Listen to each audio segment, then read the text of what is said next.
Shalom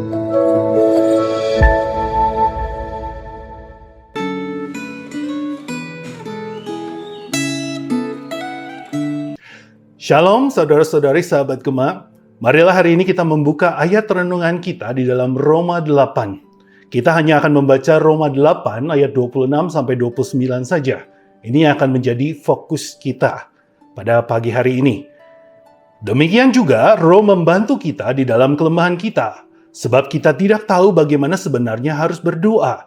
Tetapi Roh sendiri menyampaikan permohonan kepada Allah dengan keluhan-keluhan yang tidak terucapkan. Allah yang menyelidiki hati nurani mengetahui maksud Roh itu, yaitu bahwa Ia sesuai dengan kehendak Allah memohon untuk orang-orang kudus. Kita tahu bahwa Dia turut bekerja dalam segala sesuatu demi kebaikan orang-orang yang terpanggil sesuai dengan rencananya. Sebab semua orang yang dipilihnya dari semula, mereka juga ditentukannya dari semula untuk menjadi serupa dengan gambar anaknya, supaya Ia, anaknya itu, menjadi yang sulung di antara banyak saudara. Sampai sendirian jauh pembacaan firman Tuhan pada hari ini. Tuhan ini bagaimana sih? Saya baru saja menjadi orang percaya, malah usaha saya bangkrut. Rumah saya disita bank. Saya kehilangan segalanya.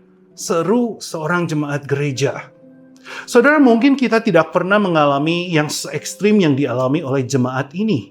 Tetapi kita semua pasti pernah menghadapi yang namanya penderitaan. Saudara, salah satu realita kehidupan manusia adalah adanya penderitaan. Kita tidak mungkin bisa terbebas dari penderitaan ini. Dengan satu atau berbagai cara, penderitaan itu akan muncul dalam hidup kita. Lalu sekarang pertanyaannya adalah bagaimana kita bisa memiliki pengharapan di dalam penderitaan kita sebagai anak-anak Tuhan? Itulah pertanyaan kita. Dan Paulus menjawab pertanyaan kita ini di dalam Roma 8 ini. Yang pertama yang kita lihat, kita melihat ayat 28. Paulus bilang begini, kita tahu bahwa Dia, itu adalah maksud Paulus Allah, turut bekerja dalam segala sesuatu demi kebaikan orang-orang yang terpanggil sesuai dengan rencananya. Saudara, percayakah dengan ayat ini? Bahwa Tuhan mengatur yang terbaik di dalam kehidupan kita, anak-anaknya, termasuk di dalam penderitaan yang saat ini mungkin kita sedang alami. Seringkali memang sulit sekali bagi kita untuk melihat kebaikan Tuhan di dalam penderitaan yang begitu hebat. Tetapi saudara, coba kita renungkan sebentar. Saudara, kalau membaca Roma 8 ini, kita dapati Allah memanggil kita dari budak dosa untuk menjadi anak-anak Allah. Saudara, masuk akal nggak kalau Tuhan cuma memanggil kita menjadi anak-anaknya hanya untuk melihat supaya kita menderita? Sungguh tidak masuk akal, bukan? Saudara, Tuhan memanggil kita menjadi anak-anak Allah, itu artinya Allah menjadi orang tua surgawi kita. Orang tua mana sih yang suka melihat anaknya tuh menderita?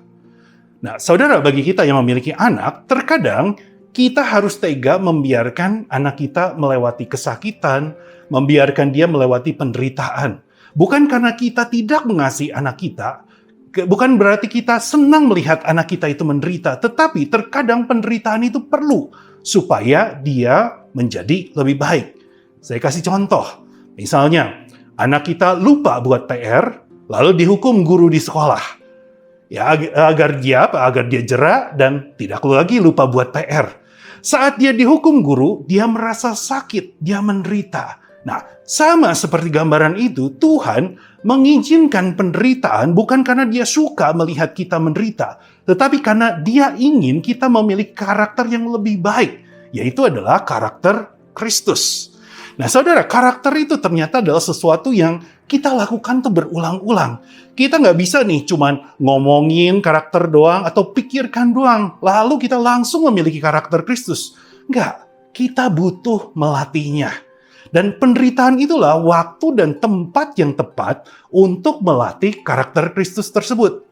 Saudara, saya memiliki seorang dosen, dan dosen saya ini memiliki 3 orang anak yang menderita penyakit genetik.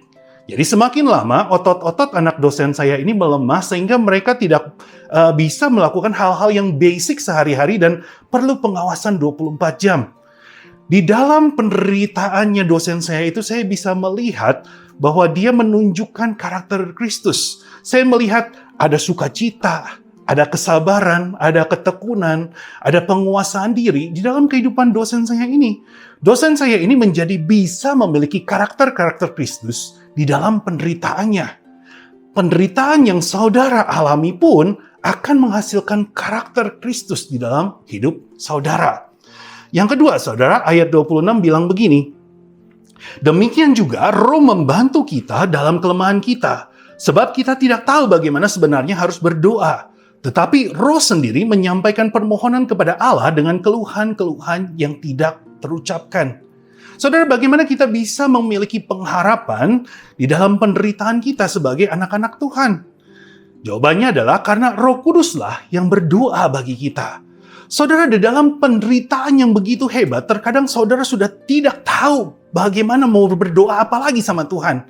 Saudara, ayat ini menjadi sebuah pengharapan kita di saat justru kita tidak bisa berdoa, Roh Kuduslah yang tetap mendoakan kita. Saudara, saya mau tunjukkan ada satu foto, ya, satu foto ini. Ada Dear Lord, lalu ada bercak-bercak air, lalu ada amin. Tadinya waktu saya lihat foto ini saya pikir, ada orang nih yang mau tulis doa, tetapi belum tulis doanya, kertasnya udah kena minyak karena dia makan gorengan, pegang gorengan dulu atau apalah.